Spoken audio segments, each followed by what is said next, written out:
Hey guys and welcome back to anime squad. और आज की वीडियो में हम बात करेंगे वन पंच मैन के मेन प्रोटोगेनिस्ट और सबसे पावरफुल कैरेक्टर साइतामा के बारे में।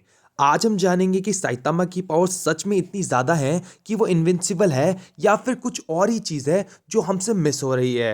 तो चलिए शुरू करते हैं और जानते हैं साइतामा की पावर को और क्या वो इनविंसिबल है। साइतामा की पावर्स जानने से पहले उसका थोड़ा सा ओरिजिन जान लेते हैं। हम सबको पता है साइतामा एक नॉर्मल आदमी था जो अपनी लाइफ में एक हीरो बनने की सोचता है, और हीरो बनने के लिए उसको बनना होता है स्ट्रांग, जिसके लिए वो यार अपनी ट्रेनिंग शुरू कर देता है। तो उसमें वो 3 साल तक हर दिन 100 पुशअप्स, 100 सिटअप्स और 100 स्क्वाट्स करता है। इसके अलावा 10 किलोमीटर की रन, और उसने अपनी डाइट को चेंज किया, अपने एनवायरनमेंट को चेंज किया, जिससे वो इतना पावरफुल बन पाया।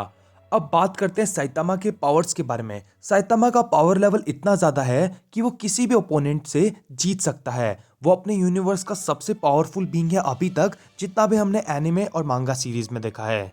साइतामा जब भी किसी विलन से लड़ता है तो वो उसको आसानी से एक पंच में हरा देता है, चाहे वो विलन कितना ही ज्यादा पावरफुल क्यों ना हो। हमने उसकी फाइट बहुत ही कमाल के विलन से भी देखी है, जैसे कि बोरोस, या बात करें हम अपने गारो की, उन दोनों को भी उसने बहुत ही आसानी से हरा दिया था। और हमने ये भी देखा है कि जब गारो को गॉड ने पावर दी थी तब भी साइतामा उससे लड़ पा रहा था और उसने उसको हरा भी दिया, जिससे पता चलता है कि साइतामा की पावर बेसिकली लिमिटलेस है। लेकिन क्या साइतामा सच में इनविंसिबल है?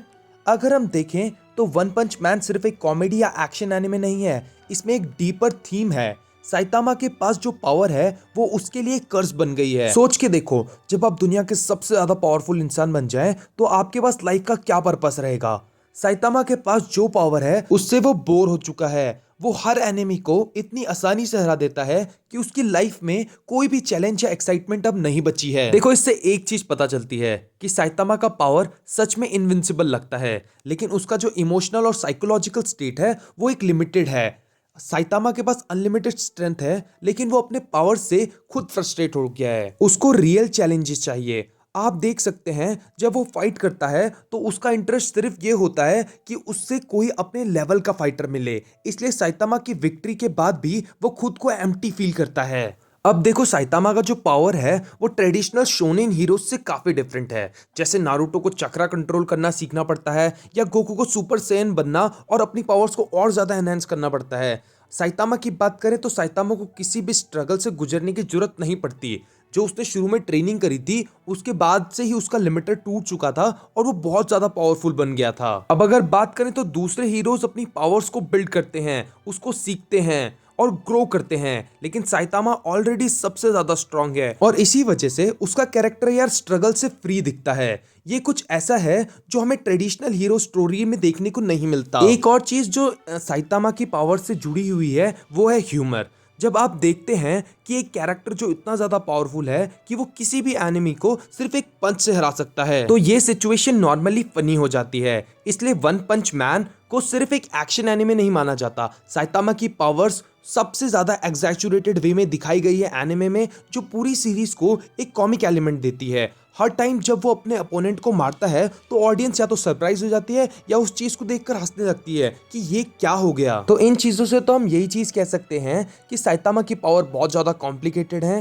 हाँ, वो इनविंसिबल जरूर लगता है, लेकिन उसकी रियल चैलेंज है उसके पास मीनिंगलेस विक्ट्रीज हैं। वो अपनी अनबीटेबल स्ट्रेंथ से बोर हो चुका है और अपनी लाइफ में किसी रियल पर्पस की तलाश कर रहा है। साइतामा का पावर एक सटारिकल टेक है ट्रेडिशनल सुपर हीरो थीम्स पर, जिसमें एक हीरो को लिमिटलेस दिखाया गया है। वो फिजिकली इनविंसिबल हो सकता है, लेकिन इमोशनली और साइकोलॉजिकल लेवल पर वो स्ट्रगल में है। तो ये वो पावर्स थी जो साइतामा से रिलेटेड मैं आपको बताना चाहता था, और बताना चाहता था कि क्या वो सच में इनविंसिबल है या नहीं।